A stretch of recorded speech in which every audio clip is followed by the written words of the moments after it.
Oh no, I'm still fixing my hair. Oh no, we're live and I haven't fixed my hair properly. Damn it. Oh, you had all this time. Come on. It's just not happening for me. Hey, how good was the cricket on TV last night, Locke? It was so good to see a tight battle. The ball was dominating. I mean, yeah, it really could have gone either way. Just a shame it was day one of a test match. Yeah, I'm not even sure that it could have gone either way, but yeah. No. Funny how we can watch that. And you and I are still on the dodgy streams. Anyway, never mind. Let's get on with the show.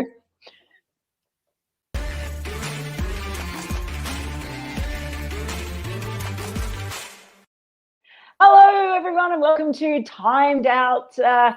But another late night watching cricket. It turned out to be another night of watching bowlers dominate and bats flail around with all the accomplished style of a seal trying to hold a bat. It's pretty much like that. Sort of sums it up. We don't really need to do the rest of the show. That's really, isn't it? Thank you for joining us. Oh, Locke, it's I don't know. It's pretty amazing. Look, I'm just going to start with we have someone who's been waiting for us to come online. It's Sadaf Cyrus. Melinda Farrell, you have been able to create a huge fan base. I think it says hug fan base. I love a hug, so hug fan base is all right as well. Social distancing. In Bangladesh, regarding the Bangladesh v Oz series, great work, honest work, keep it up, and can't wait to hear your thoughts regarding Bangladesh, amazing run in this series. Well, thank you very much, Sadaf. That's very, very kind. Really appreciate that. Well, we aim to be honest on this show. That's what we're all about. And we're not so one-eyed that we can only see things from one point of view. Mm-hmm. Speaking of which, time for our first topic of the day. Oh, wait. Look who is back. Oh, we will go to that topic. Phil Zeff is back. Yeah, we're back. Lol, awesome stuff. Got a notification this time. Yes. Phil. We're so happy to see you. We're glad you made it in time. Thank you for joining us. It makes our day. Now, our first topic, deja vu all over again.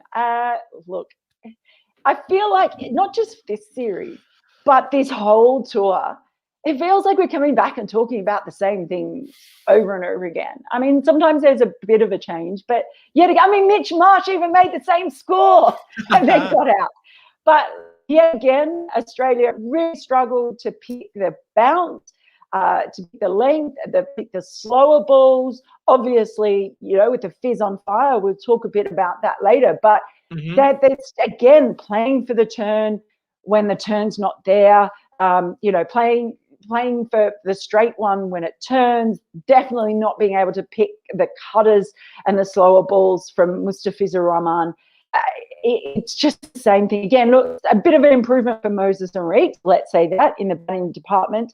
He had a fair partnership there and played some really good shots when he was batting with Mitch Marsh, who again, looks like the only one who can – and it just feels like the game changes a bit when he's there and he gives them some real impetus with their batting. But overall, man, it just looks so inept. I'm not sure what other words there are from it. Maybe it is just the lack of experience on turning, not that they're turning that much, but on slower wickets. And so they're not able to pick the balls because they haven't faced enough bowling in those types of conditions. Can't put it down to anything else. I agree with you when we say it feels like deja vu. It's like the equivalent of talking about the Australian women's ODI team. When they keep winning the way they did, all we could talk about was sort of like the same stories about how good they were, how comprehensive they were. With the Australian T20 side, it's the same. It's about those middle order collapses, failing to build out a big total. I mean, there was a fantastic stat that I saw going around, I think, from Nick Savage on Twitter saying that it was Australia's lowest total in T20 international cricket when they haven't been bowled out.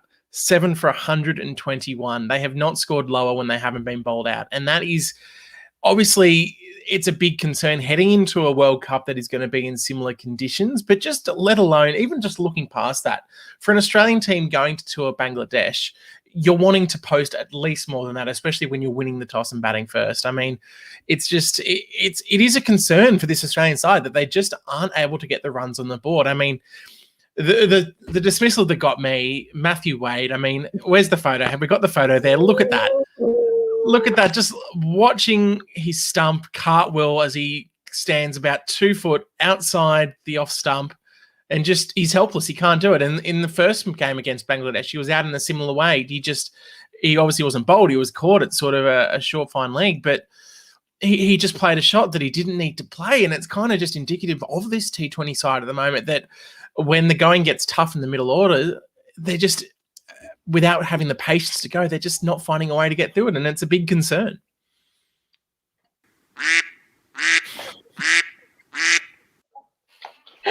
That's what I have to say. Yeah, that dismissal, I got to say, it was one of those ones where you sort of went like this and then you did this while you're watching the replay, because it was pretty ugly, pretty ugly. A few more comments coming in. Hello to Rahul Nuthaki, who says, "Hey, Mel, hope you are doing okay with the lockdown."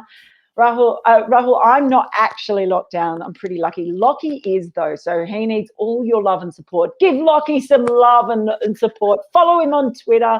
Do everything you can to help him get through this lockdown. Because I know, look, he's still smiling there. Look at those cheeks. He's still smiling. If Sadaf is still giving out hugs, I'll take one of those from the start of the show as well. A virtual hugs to Lockie. Yes. Safio1 says, "Love from Bangladesh. Hope Bangladesh will go there soon and do well. I have been wanting Bangladesh to come to Australia. The last time I saw them play in Australia was against, it was in the World Cup when I saw them play a couple of games. Saw them beat England to knock them out of the 2015 World Cup. That was great. And Afghanistan and Canberra. Brilliant when Bangladesh. Huge support base for Bangladesh in Australia too, mind." Rahul again says, "Melton, how Australia is shaped up for the T20 World Cup. Will the arrival of the sit-outs make them strong enough? It will make them stronger. Will it make them strong enough? I have my very strong doubts. Put it that way. I don't know. What do you reckon, Locke?"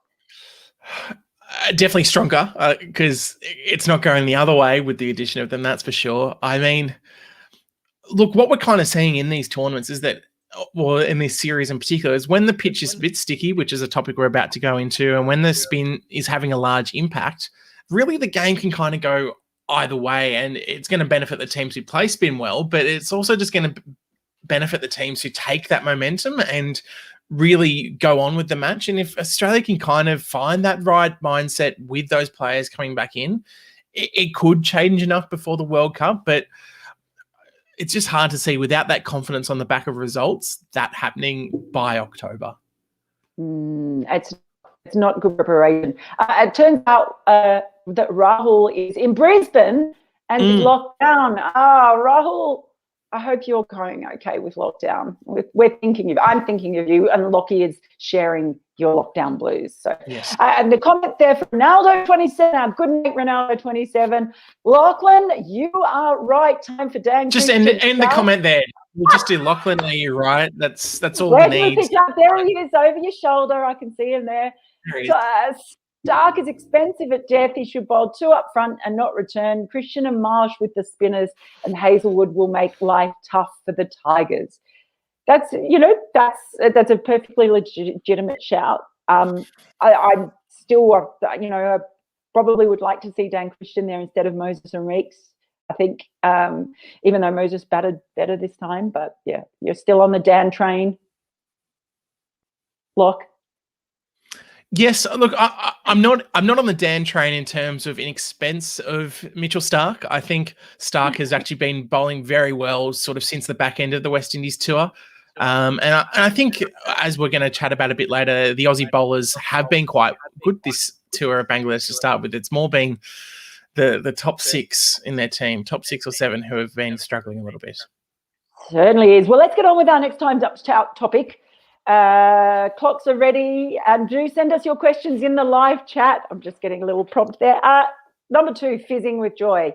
The great Mustafiz Rahman, who I remember, I think probably the first time I saw him live was in 2016, I think, around then, 2015, 2016. And I fell in love with his bowling. And he no one was used to those cutters and the way they spat out of the pitch. It's like, it's like facing spin bowling at 135 kilometers an hour. It's an incredibly testing thing when you get it right. And he kind of came in and no one knew what to do when they faced him.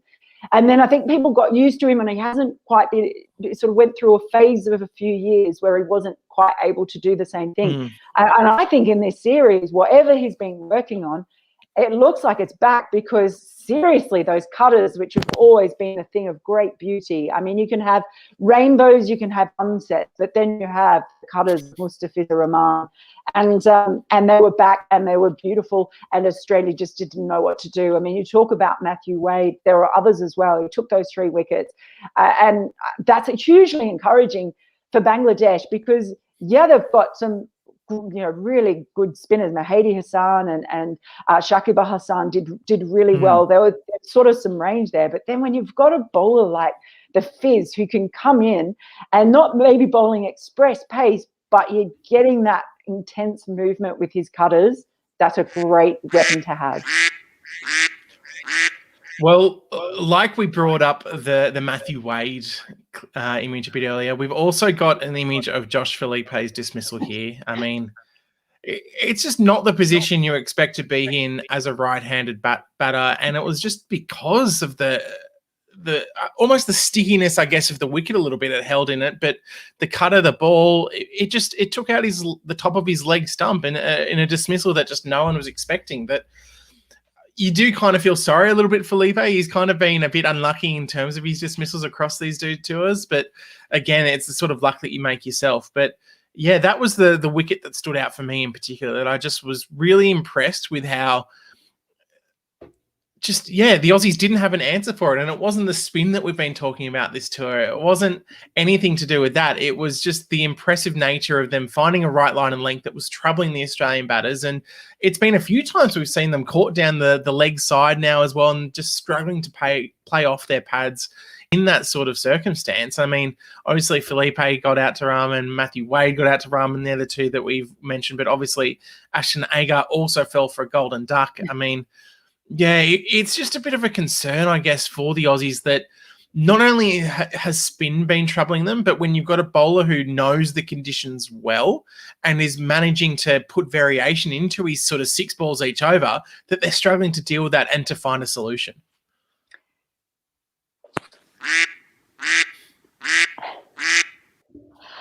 Yes, as I said yesterday, deja vu all over again. They're having just as much trouble picking the cutters of the Fizz as they are picking the spin of Bangladesh's spinners. And I'm just going to bring up Sadaf has sent a virtual hug from Bangladesh to McCurdy. So what's your thought now? Is this still upset? Are you still upset? Are you feeling better now? Much better. Thank you for that, Sadaf. I really appreciate that.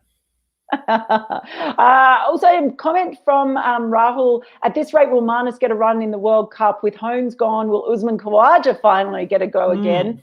It is criminal that he is sitting out the T20 team, almost Hales-esque. It's a really interesting comment, Rahul. Yeah, but obviously Hales is you know, he's the way he's behaved in the past, various things that clearly hasn't been forgiven, or it's been decided that he's not someone that England want around that setup. Well, Usman Khawaja hasn't done anything near approaching what Alex Hales has done, and we've talked about his absence before during the West Indies series. He's with the players that have elected to stay home. Of those who weren't, he's the most obvious, I think, omission. And I don't know if it's necessarily a Holmes thing.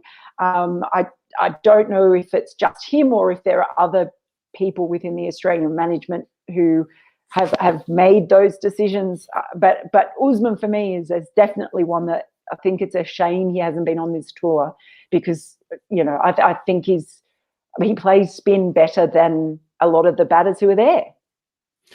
It's amazing to think how integral he was to that Australian side in 2019, and especially that World Cup Ashes period over in England. Then as soon as he gets that sort of injury towards the back of the World Cup group stages, ever since then, he's fallen completely out of favour. I mean, obviously we saw in the Amazon documentary him confronting Justin Langer, but that was clearly in the past, and they had moved on from that, even though a bit of a deal was made of that, I guess, confrontation. But I don't think there's anything in terms of any conflict or anything there that would stop Khawaja being picked. I mean, we obviously heard when that South Africa-New Zealand tour was going on at the same time earlier this year, there was talk that he was the next man up, that if someone else was to fall out of that South African squad, that he was the next man up for that test side, which was interesting. So he's still obviously in consideration. And yeah, it is surprising that you've probably got a place in this Australian lineup, especially this tour, for someone like Usman Khawaja. But the way they picked the squad was so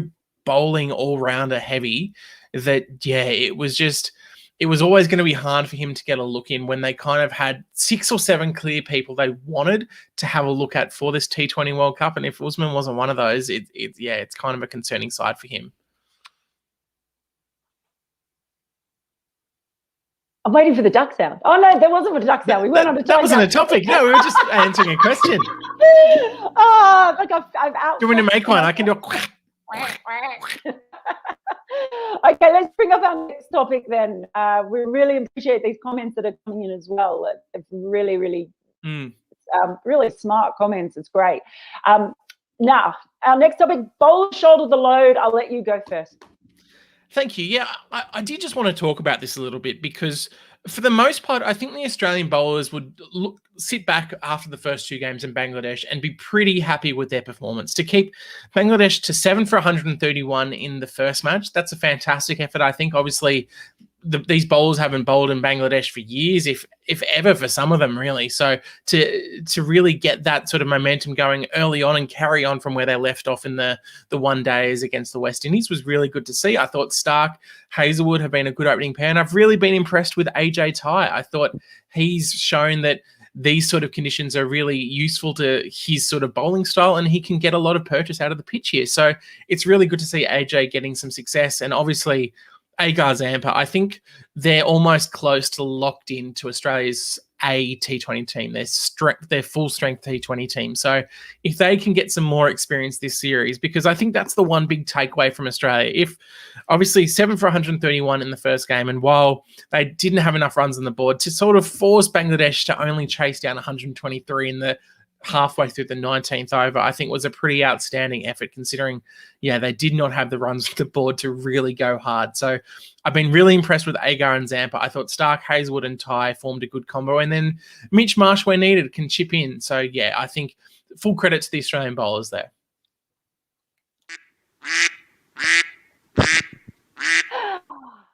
I can't believe it. You just said full credit. Full credit to the boys. I know what I said. I know what I said. Full credit to the boys. Look, yeah, absolutely. In the shambles that is Australia's batting at the moment, the bowling, there have been a lot of good takeaways. I don't think that Australia's bowlers have been challenged quite the same way as they were in the Caribbean. That they haven't, but maybe that's also because it has also been more difficult as a batting surface overall than it was in the Caribbean, where Australia just didn't use it very well, and the West Indies players did. So the Bangladesh players haven't gone after the Australian bowlers as much, which I think might be significant, because it's when batting teams go after them and put pressure on them that I think you see some of them who not turn to water, but you see them under pressure and it doesn't necessarily work out quite so well. So because they haven't been able to go after them as hard, I think that's been helpful to Australia as well. But having said that, I do agree with you that Adam Zampa and Ashton Agar have really proved themselves to be really a good spinning pair at the moment, which is really important to Australia. And good performances from the quick bowlers. I think that sort of stands for itself. Let's see how effective they are, though, as this series goes on. Yeah. It was a fresh pitch, by the way. Just a fresh pitch, by the way. Just a comment from Phil's. We've got to bring him in. Phil's, thanks again, guys. Always informative and very entertaining. Love the reviews. Haven't seen games. Ha! So this is perfect for me. Thanks for sharing. Stay blessed and stay safe out there, guys. Love your work. Thank you so much for that. Yeah, you have to be really committed, Phils. You have to be. I tell you what, watching these games is almost as hard as it is trying to get a vaccine in Australia at the moment, and I know all about that. I can tell you, it's very hard. And I'm just going to bring in one from Sodaf Cyrus saying, Melinda, say something happy because he's the man of the match. Well, I think Afif has been incredibly impressive. We saw it in the first game, his ability to come in and just make quick runs at the end of an innings. But this was even more impressive. And it wasn't just, he's still got quick runs, but there was a level of calmness, I think, to the way he played at the end in that last partnership. I mean, some of those shots behind the wicket, they had me laughing. They were absolutely brilliant. The innovation that he shows in his batting. And it's been really interesting for me. It's been one of the highlights of this series just to watch Afif come in and play that role at the end, because I think he's been really good for Bangladesh and has really helped them get home or get to the totals that they've needed. Wouldn't Australia love a player like that right about now in their middle order? That's the main thing. Yeah. I mean, he's not sitting right behind me over my left shoulder maybe, but also I just think, yeah, it was an impressive innings, because at one stage there was a genuine concern that Australia were going to fight back and take that match, because once Bangladesh got to 5 down, you kind of thought, okay, Australia's going to get a bit of a roll on. But no, I mean, it was a 56-run partnership between Afif. Yeah, and so they did an impressive job to get them over the line in the end there. They certainly did. That was really, really good work. So well done to Afif Hussain, because he was really terrific and has been a highlight. Do send us questions in the live chat if you have any. We'll try and get to a couple more, but we're going to do our final time topic of the day, which is England share Australia's batting woes. I sort of did this just for Lockie, because I'm sure he's got sick of talking about Australia's batting woes, but we were keeping an eye on day one of the first test between England and India, which is sort of weird because of the 100 taking up so much airspace over there, and because of the Olympics, maybe also because England and India played each other so recently in India. And it feels like this whole series is just kind of, it's here, without the build-up that would normally be there for an England-India series. But come day one, Joe, I said I was talking about this yesterday, and I said I feared it might sort of be a series where we see some really great bowling and perhaps some flawed batting attacks in a way on seaming conditions. So India would have a stronger batting attack. Sometimes they do struggle against particularly the likes of Jimmy Anderson and Stuart Broad in England. Yeah. But, gee, 4 ducks in the England lineup. Joe Root with another 50. We're so used to seeing him get half centuries. But it's got to be a huge concern for England. And yes, they're missing Ben Stokes, but he's papered over a lot of cracks, I think, in the past few years in that England side. And Rory Burns has made a decent fist of it generally, opening the batting in what is a really hard role. But, bringing in players, Crawley, Sibley, so many of them have struggled. Ollie Robinson was another one who ended up with a duck. They missed the balance of Ben Stokes massively for that side. But, no.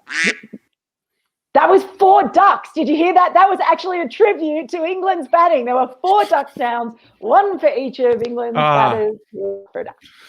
Yeah, I mean, when Rory Burns fell LBW so early to Boomer, you just go, oh, God, this is...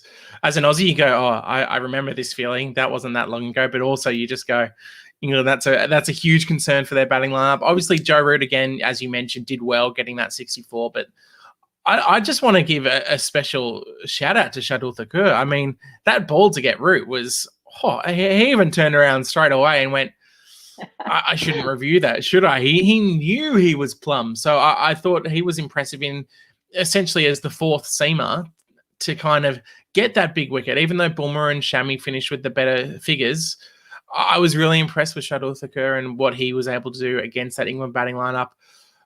Dan Lawrence and Joss Buttler, I guess that's the big one where there's a lot of questions. I mean, Joss Buttler, I guess, has the gloves kind of locked up for a little bit at least, but who really knows what's going to happen there? Dan Lawrence as well just hasn't quite been able to make the most of his opportunities. He's obviously put a few good scores together in that England side, but has still struggled to be like, hey, I'm your guy at number 6, keep picking me. But yeah, I guess kind of beyond that, it's going to be really interesting to see the likes of Jimmy Anderson and Stuart Broad, what impact they have on this series against the Indian batters. Obviously, the Indian openers were able to see out the session, so that was a really good sign for them against the swinging Duke ball late in the day.